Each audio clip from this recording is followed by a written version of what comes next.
mais no período da manhã?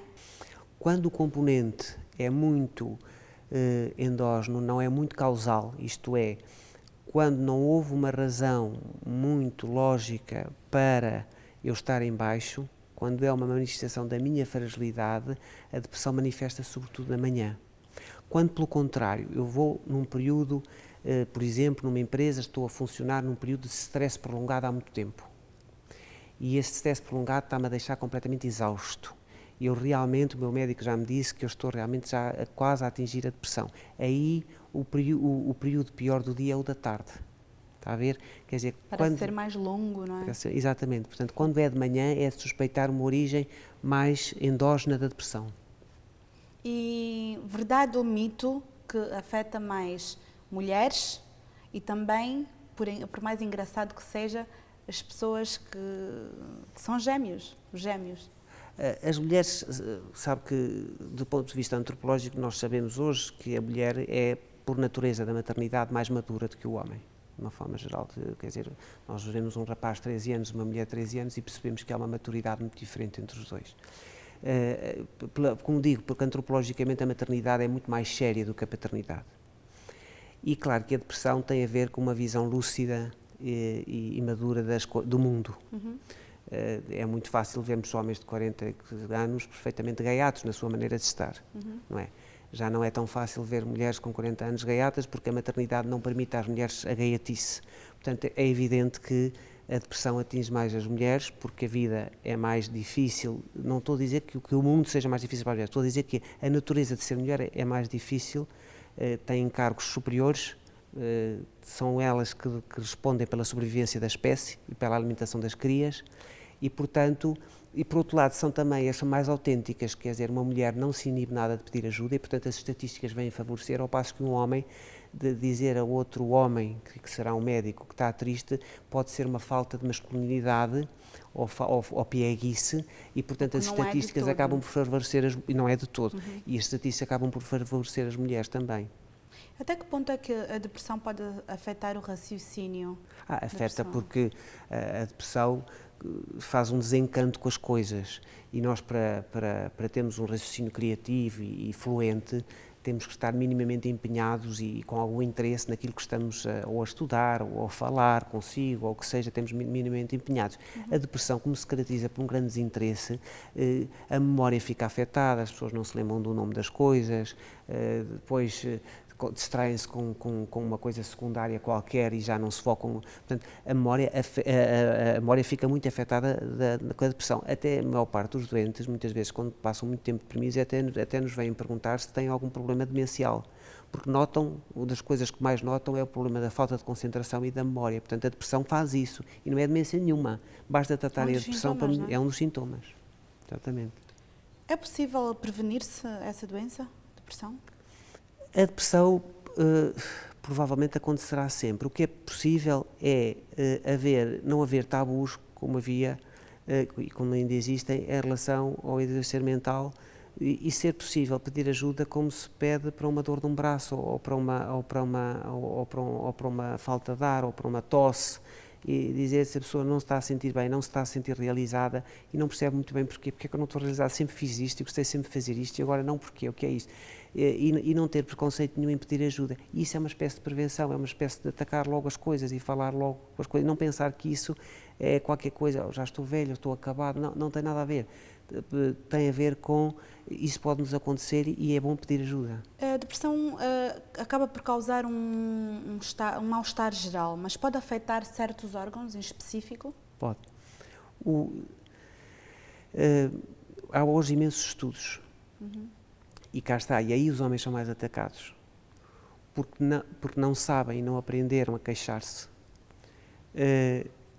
Muitos exemplos que nós temos é que homens terrivelmente deprimidos fizeram ataques cardíacos, por exemplo, fizeram AVCs, fizeram patologias, porque para hoje sabe-se uma coisa muito importante, a depressão baixa a imunidade.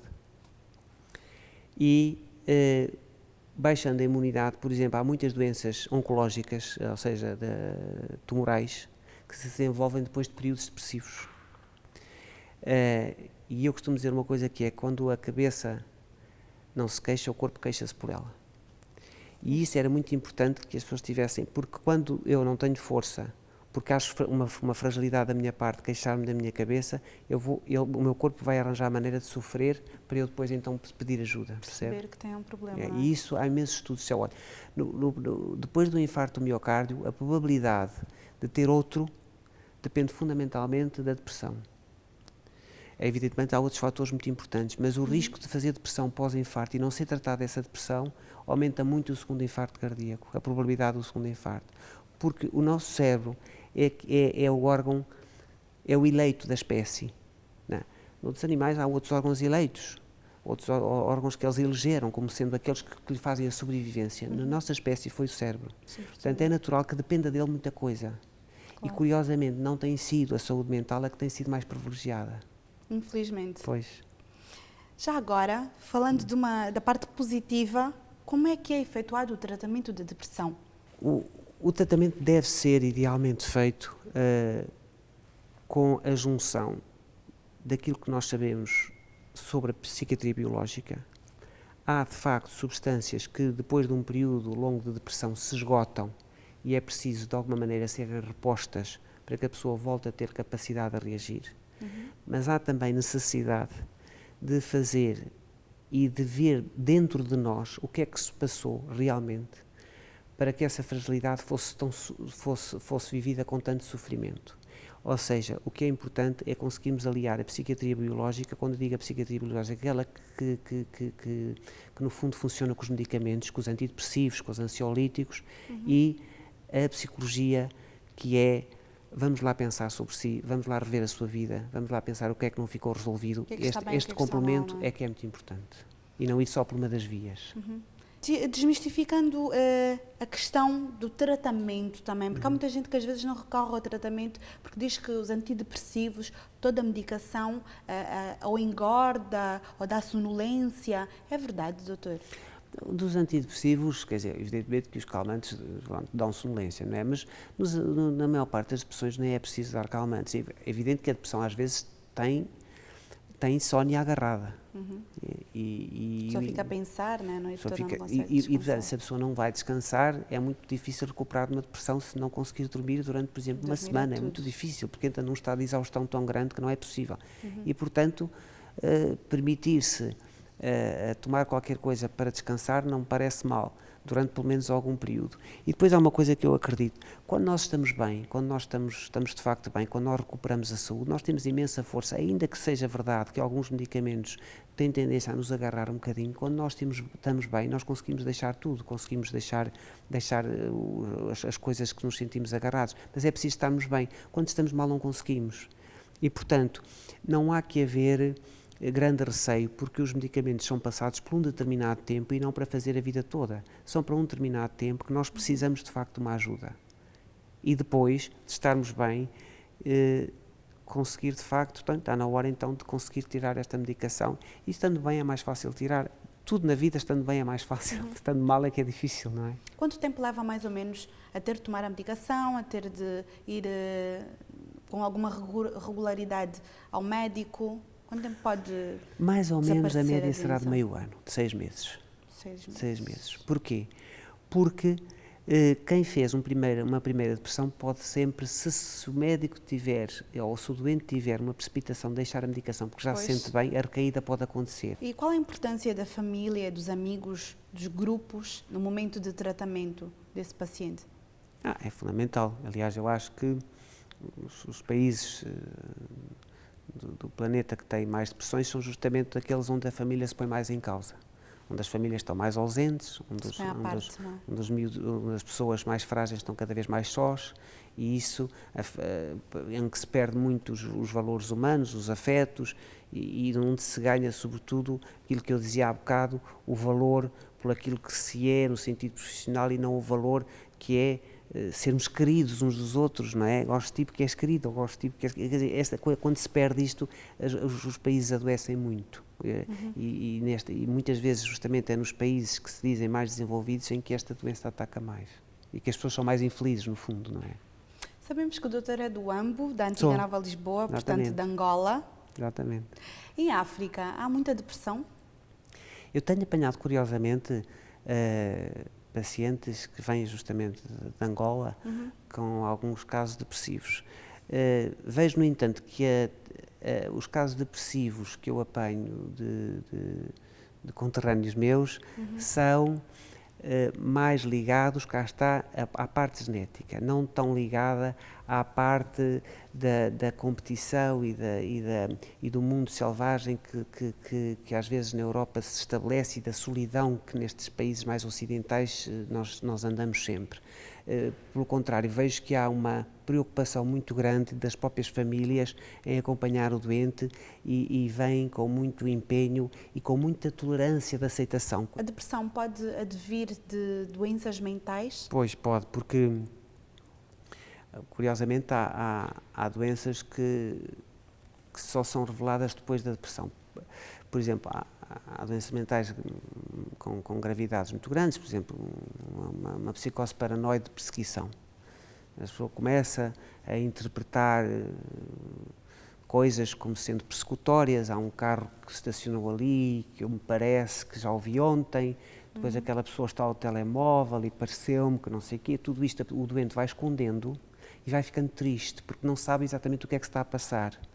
E o que mostra cá para fora não é a verdadeira doença, não é a verdadeira psicose paranoide de perseguição, mas é a tristeza, como por exemplo o homem que sofre de delírio de ciúme. Há homens que sofrem de delírio de ciúme e, portanto, suspeitam delirantemente que a mulher os engana e veem, enfim, sinais desse engano, em tudo veem sinais e no fundo vivem um sofrimento muito grande que inclusivamente pode levar a desfechos muito graves e no fundo a doença não era uma depressão, mas era um delírio de ciúme. Isso é muito frequente nas doenças mentais, terem como manifestação a depressão, está a ver? Então uma pessoa que faça o tratamento pode voltar a ter uma vida normal? Com certeza.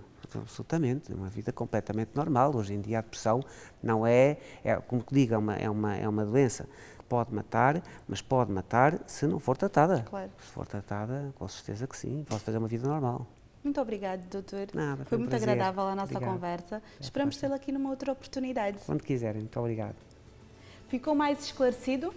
Pode sempre rever com mais calma este e outros programas no YouTube ou ainda aceder ao nosso blog. Agora terá a oportunidade de anotar o mais importante da conversa de hoje. A depressão caracteriza-se por uma tristeza e por uma insatisfação profunda. A falta de prazer, de concentração e de esperança pela vida são alguns dos sintomas desta doença. Pode ser de diversos tipos, as endógenas, que são de caráter hereditário, e as psicogénicas, que são o resultado dos acontecimentos da vida do indivíduo. O estado depressivo é mais comum de manhã, se não houver um motivo aparentemente causal da doença, ou pela tarde, se é fruto da acumulação de stress. Os fatores de risco passam pela solidão, a perda recente de um ente querido ou mesmo a falta de autoestima. Nos casos mais graves, pode estar na origem de um ataque cardíaco, um AVC ou de doenças tumorais. O tratamento é feito com a ajuda de um psiquiatra que alia o apoio psicológico aos medicamentos. Este processo dura em média 6 meses. A depressão não é para toda a vida, por isso, peça ajuda precocemente. Só assim será possível alcançar a cura e voltar a ter uma vida saudável. Ficamos por aqui, mas deixo-lhe o convite a participar ativamente na escolha dos nossos temas. Como? Não sabe? Deixando as suas sugestões e comentários no nosso Facebook.